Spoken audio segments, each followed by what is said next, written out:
Morning, everyone. This meeting is called to order. Ms. Truman, is anybody signed up for public comment? Yes, sir. Thank you very much. Good morning, Ms. Miller. Good morning, sir. All right, no cases to reconsider on agenda item 3. Correct. No cases. Let's consider tax liability cases under agenda item 4. I believe we have one tax case on docket 15. Yes, sir. It's case number TD 22 034 0122. Commissioner Demerson. -01. Repeat that again. I'm sorry, I read that wrong. TD 22 034 1022. Okay, agree with staff recommendation. Thank you, sir. Thank you. Yeah, I agree with staff recommendations. Thank you. Agree with staff recommendation. Thank you very much. No fair housing cases on agenda item 5. Correct. No cases. Under agenda item 6, we have no wage claim cases pulled for additional discussion on docket 15. Correct. None pulled for discussion, but you should have received the wage claim short form dissent list for docket 15. I move we accept staff recommendations on the remaining wage claim cases on docket 15. I second the chairman's motion, except for the cases on which I'm dissenting is reflected in the wage claim short form dissent list for docket 15. I concur with chairman's motion, except for those cases on which I am dissenting, as reflected on wage claim short form dissent list for docket 15. Motion passes with the exceptions noted. Thank you. Move to agenda item 7 in consideration of unemployment insurance cases on docket 15. Please proceed when you are ready. Case number 3243387, Commissioner Trevino. The decision is not correct. The claimant testified she informed the TWC representative she did not have private transportation, but was willing to use the bus to get to work. The claimant denied telling a representative she could not afford to take a bus.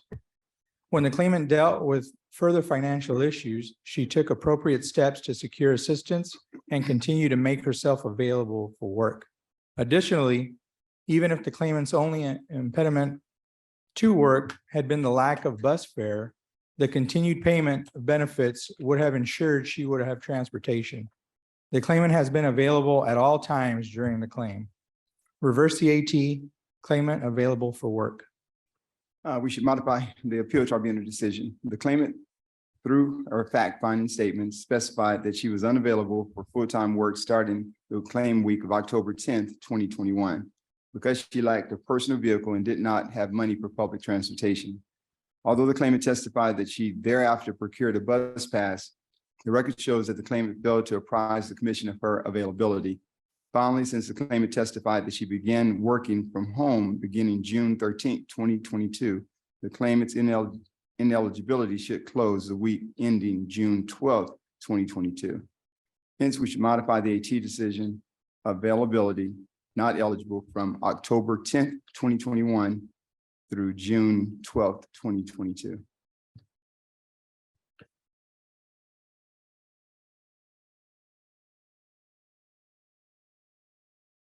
I concur with Commissioner Demerson. Short form dissent. Yes, sir. Thank you. Case number 3248241, Commissioner Trevino. The decision is not supportable. The claimant was unable to attend the first hearing because he had been looking after his nephew who had been hospitalized. The claimant was the nearest family member to the hospital. Other family members did not report to the hospital until the morning of the hearing. The claimant has established good cause for missing the first hearing. Reverse the AT, good cause, and resubmit. We should modify the appeal tribunal decision concerning good cause. Although the claimant alleged hospitalization of a family member as the reason for missing the AT1 hearing, the record shows that the claimant had external help, which would have allowed him to timely attend the AT hearing. Since the claimant was not prevented from appearing at the AT hearing due to circumstances beyond his control, the claimant did not establish good cause. Concerning the validity of claim issue, the record shows that the claimant was paid his full-time wages at the time he filed his initial claim. As such, the claimant was neither totally nor partially employed. Hence, we should modify the AT decision. The claimant did not establish good cause for missing the AT1 hearing. Invalid claim, void the May 19, 2022 separation determination, void adequate employer response, and then a memo to investigate whether the claimant accurately reported his wages. Reverse the AT. Claimant established good cause for AT1. Resubmit. We will resubmit the case. Case number 3255014, Commissioner Trevino. The decision is not correct. The claimant's assignment ended and the claimant reported for reassignment that same day. The employer's only offer to her was not suitable in that it was too far away and the pay for was insufficient given the cost of travel. The claimant did not receive another assignment before she filed for benefits 3 weeks later. The claimant would not be offered another assignment until a month after her original assignment ended. The claimant was effectively laid off when the employer failed to offer her a suitable assignment during the 3 weeks between her last assignment and when she filed for benefits. Reverse the AT, no misconduct, charge back, void adequate response. The appeal tribunal decision should be modified. The employer, a home health agency, offered the claimant an additional assignment after her prior one had ended. The claimant declined the assignment. In the home health referral industry, the working relationship continues until one party clearly notifies the other that the employment relationship has ended. Here, the claimant notified the employer the working relationship had ended by filing her claim for unemployment benefits. The claimant therefore quit without work-connected good cause. Should therefore modify the AT decision, voluntary leaving, no chargeback, sever adequate response. Reverse the AT, no misconduct, charge back, void adequate response, memo to investigate suitable work. Short form dissent, but in light of the employer stating that it offered the claimant additional work on dates that took place after the claimant filed her initial claim, we should send a memo to investigate whether the claimant rejected any offers of suitable work. After short form dissent, and we will send the memo. Case number 3263508, Commissioner Demerson. We should reverse the appeal tribunal decision. The claimant violated the employer's known policy requiring managers to protect confidential health information regarding their subordinate employees. The claimant demonstrated that she was aware that her actions were inappropriate as she testified that she immediately apologized. The claimant was a manager and knew or should have known that she was required to protect confidential information as part of her job duties. The claimant's failure to do so was mismanagement of her position of employment, constituting misconduct connected with the work.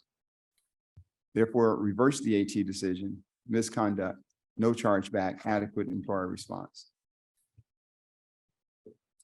The decision is correct. The claimant did not disclose any private information about another employee, as the other employees who were present already knew of the employee's issues, as the employee had previously told them this information himself. Additionally, the claimant was only acting out of concern for the distressed employee. Furthermore, the employer did not establish that the claimant knowingly violated any policy and was unable to point to any specific policy that covered such matters. Therefore, the employer did not establish that the claimant committed any misconduct connected with the work. Affirm the AT, no misconduct, chargeback. Affirm the AT, no misconduct, charge back. Short form dissent. Yes, sir. Thank you. Case number 3319619, Commissioner Demerson. We should reverse the appeal tribunal decision.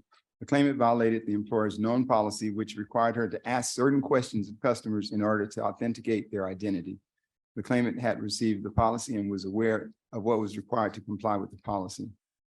The claimant had also received 2 prior warnings for failing to follow the policy, including a final warning, yet the claimant continued to violate the employer's policy by failing to properly authenticate customers.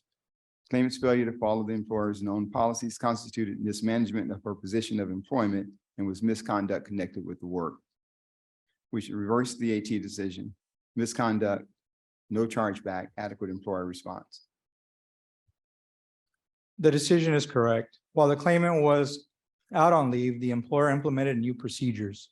When the claimant returned, she tried her best to learn the new procedures, but she made errors over the next several weeks due to the changes in her job duties. The claimant never consistently met with the employer's new expectations, and the employer did not give the claimant adequate time to learn the changes to her job duties prior to discharging her. Therefore, the claimant's inability to meet the employer's new standards did not constitute misconduct connected with the work. Affirm the AT, no misconduct, chargeback. Reverse the AT, misconduct, no chargeback, adequate employer response. Short form dissent. ma'am. Yes, sir. Case number 3340536, Commissioner Demerson, We should reverse the appeal tribunal decision. The claimant was discharged for engaging in inappropriate conduct in the workplace by speaking loudly, using profanity, and threatening a coworker. The claimant admits to raising his voice, and the employer provided testimony that an investigation showed that the claimant had threatened to wait outside for another employee. Since the claimant admits to, at the very least, raising his voice in the workplace, the evidence established that the claimant engaged in inappropriate behavior sufficient to find that the claimant was discharged for misconduct connected with the work. We should therefore reverse the AT decision, misconduct, reimbursing employer not billed, adequate employer response. The decision is correct. The employer alleged that the claimant was discharged for making a vague threat towards a coworker who had been harassing him over some time. However, the claimant did not make any threat towards the coworker.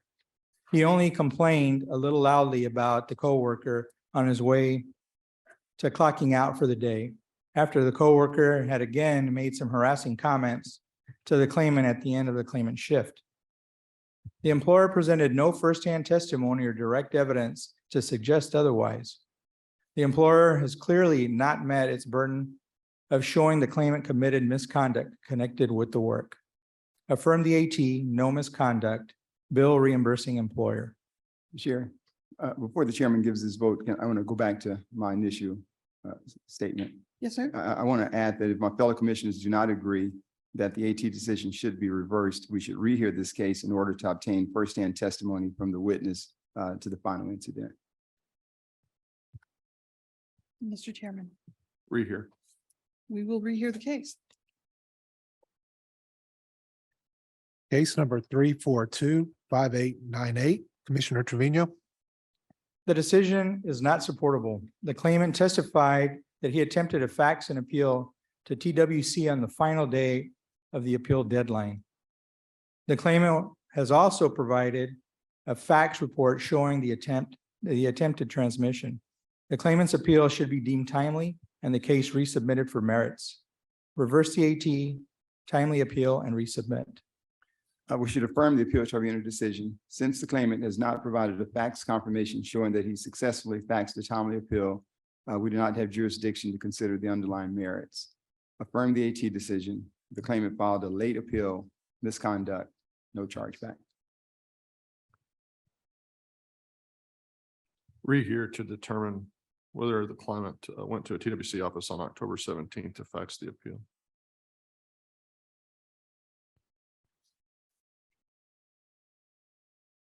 We don't have a majority vote yet. I'll agree with the chairman. Thank you, sir. We That's will fine. rehear the case. And that was the last UI case pulled for additional discussion on docket 15. You should have received the UI short form dissent list for docket 15. I'll move to accept staff recommendations on the remaining UI cases on docket 15.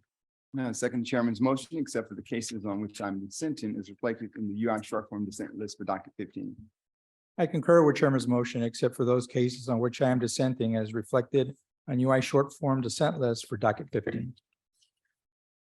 Motion passes with the exceptions noted. Thank you very much. Thank you. This brings us to the end of agenda items 3 through 7. We'll take a short recess.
So agenda item 8, Texas Rising Star Centralized Assessor Statewide Initiative.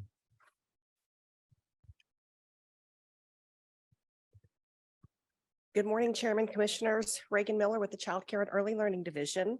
This morning, we're bringing forward a request to increase the fiscal year 23 statewide initiatives budget to support Texas Rising Star centralized assessors. We're requesting that the commission approve an additional $8.4 million, bringing the total to $9.9 million in fiscal year 23. And I'm happy to answer any questions. Any comments or questions? None here. And none here. Is there a motion? I move that we approve increasing the amount of the CCDF funds in the fiscal year 2023 operating budget for the Texas Rising Star centralized assessor initiative by $8.4 million, bringing the fiscal year 2023 initiative total to $9.9 million as described in the discussion paper and recommended today by staff. I second the motion. Motion carries. Thank you. So agenda item 9, Child Care Matching Funds.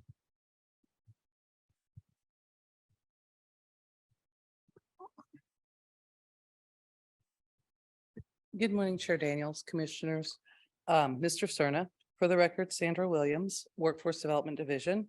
This morning, we are bringing forward the final board contract year 2023 childcare local match. Boards do submit these local match pledges to secure federal childcare funds. Supporting documentation includes two board contract year 2023 match agreements from one board capital area, including match agreements briefed previously. The boards have secured 109.01% of the statewide local match target for BCY 23, with 28 boards securing 100% of the target. Staff recommends accepting childcare pledges, donations, transfers, and certifications of expense for BCY 23 in the amount of $1,862,463. I'm happy to answer any questions. Comments or questions? Chairman, I'd like to thank all those public and private entities. I think there are a few employees as well that have helped the boards with their ability to match those targets. And so Yes, thank you as well. No comments. Is there a motion? I move that we approve the acceptance of child care pledges for donations, transfers, and certifications of expense for board contract year 2023 in the amount of $1,862,463 as recommended today by staff. I second the motion. Motion carries. Thank you. Thank you. This is agenda item 11, board nominations.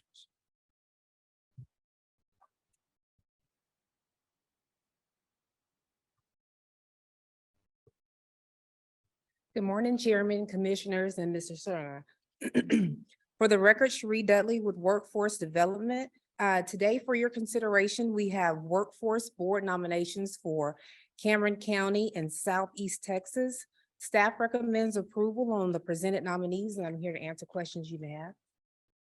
Any comments or questions? None here. None here. Is there a motion? Chairman, I move that we approve the local workforce development board member nominees presented today for the following workforce solutions areas: Workforce Solutions, Cameron County and Southeast Texas. I second the motion. It's been moved and seconded. Motion carries. Thank you. Thank you. Is there a legislative report today? Yes, sir. I believe Michael. Oh, he does have a tie on, so there is a legislative report. Mr. Britt.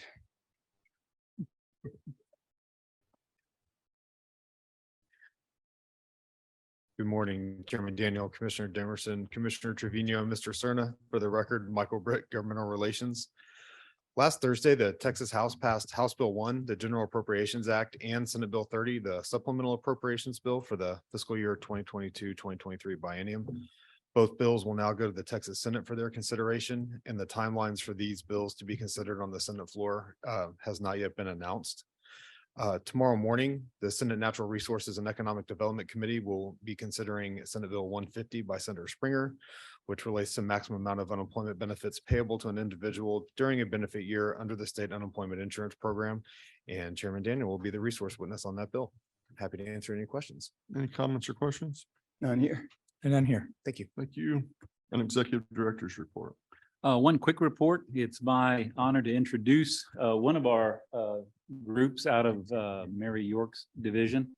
The Employer Engagement and Community Outreach Team is meeting in person, by the way, all in person, is meeting today, and I asked them to come down so we could introduce them to the commission. So they can stand up, we can introduce them and recognize them. Their experience ranges from 4 weeks with the agency to being with the agency for several years now. So welcome to the commission meeting. And I have nothing else to report, Mr. Thank Chairman. you. Did you say you're gonna have them to introduce themselves? So who are they? Oh, okay. Well, I'll just have them go down. Y'all can stand up and then each of you introduce yourself. Which area?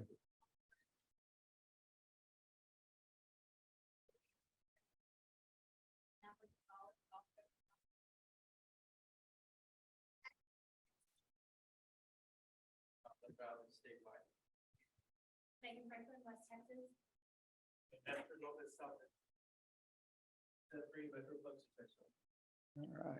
These are the people that are TWC's face out with employers and communities, basically marketing TWC's services to employers, job seekers, community colleges, et cetera, et cetera, et cetera. So. Mr. Chairman, was Christie supposed to make a report? Is she supposed to make a report? That's what's in my notes. That's what we're afraid of. Who's been here 4 months? 4 weeks? 4 weeks? Nestor. That's good. It's good. Is the staff like everybody's hired and in place? Like, does the staff's complete? Yeah. That's a nice feeling. Y'all do really critical work. I'm glad you're here. I'm supposed to talk to you later, so I'll save all my comments for then, but really, really important work. We're going to talk about that, I think 11 or 11:30, whenever I come in. Commissioner Trevino, we have a long-standing tradition of when someone makes a presentation to the commission for the first time that we try to have a lot of interesting and unique questions for them. Unfortunately, today that we didn't plan very well and have these folks come to the podium. but Right. Certainly your prerogative to ask hard questions if you would choose to do so. No, I'll forego that right now, but thank you for that Understood. opportunity. Thank you, Commissioner. Is any other order of business come before the commission? Yeah, I think Mary has been to a few of these commission meetings and they surprised us and came in late. That's what it was. So- She, wisdom often walks among us. Yes, it does. So, Chairman, a couple of things real quick. Last week, an opportunity to do what we call a Texas conference for employers in Harlingen. And we also had a check signing on South Texas College campus, and delighted to have Christie and Nestor and a few of those guys in attendance with us at those events. And then I had an opportunity to attend the McAllen Chamber of Commerce event where they were recognizing Commissioner Trevino. Commissioner Trevino also graced us with his presence and joined us at the TCE and the South Texas check signing. And so we appreciate you being there, well received and the like. But those are well put on events. And then this week had an opportunity to do the foster care conference. The agenda, you can tell it was well thought out. That first day, I was looked at the agenda, just packed with good information from that standpoint. So I wanted to congratulate the team. I think Courtney in the Workforce Division, Cheryl Fuller and her team with their Melinda and the like, and appreciate the work that was put into those efforts. And then lastly, we're looking at hosting a Texas Interns Unite event on April the 21st over at the Capitol, kind of recognizing interns that work at the state capitol and in the public sector. And so stand by for details on that. Still discussing that with a few other offices right now, but that's if it goes forward, I'll be pushing getting that information to the respective offices as well. Is that a Friday? Do you? On do you know? Friday. Yeah. That's it. Okay. No, nothing further. Thank you. Is there a motion to adjourn? So moved. I second the motion to adjourn. It's been moved and seconded to adjourn. We're adjourned. Thank you.